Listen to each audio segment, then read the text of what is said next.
दायो दैज्लां अखानि बोथोर अखा बोथोरनि समावनो आसाम रायजोनि गेजेराव गोबां अखा हागोननि सांग्रांथि होबावदों बोथोर बिफाना। दासान्दि रायजोनि गुबुन गुबुन जिल्लाफोराव गोबां जुब जुब अखा हाबाय थानायखौ नुनो मोन्दों। माखासे जिल्लाफोराव अखा हानायनि जाहोनाव दासिम रायजो राजाफोरखौ लोमसावनानै दोनदों अखानि दैया। बेनि गेजेरावनो दिनै फिन आरोबाव आसाम रायजोआव फैगौ 7 जुलाइसिम गोबां अखा हागोननि सांग्रांथि होदों बोथोर बिफान आइएमडीनि रिपर्ट बायदिब्ला सोलिफु सप्तायाव फैगौ सानबानि गेजेराव आसामाव गोबां अखा हागोन। ओरैहाय बिटिआरनि क'क्राझार, चिरां, बाक्सा आरो उदालगुरि जिल्लायावबो गोबां अखा हागोननि सांग्रांथि होदों आइएमडीआ।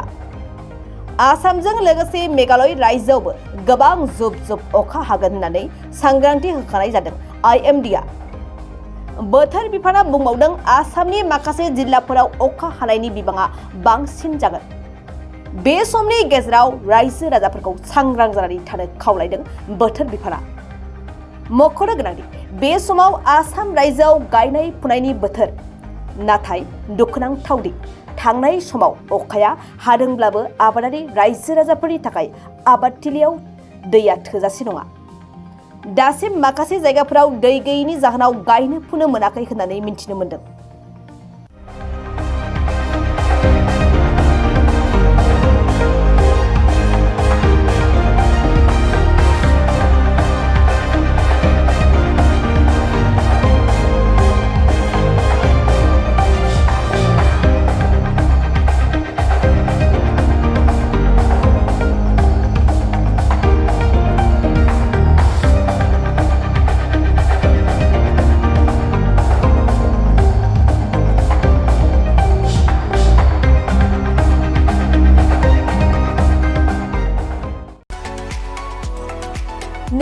नैरोजा 23-24 सोलोंथाइ बोसोरनि थाखाय गोदान मुं थिसननाय लानानै फैदों डन बस्क' डिग्री कलेज सापागुरिया।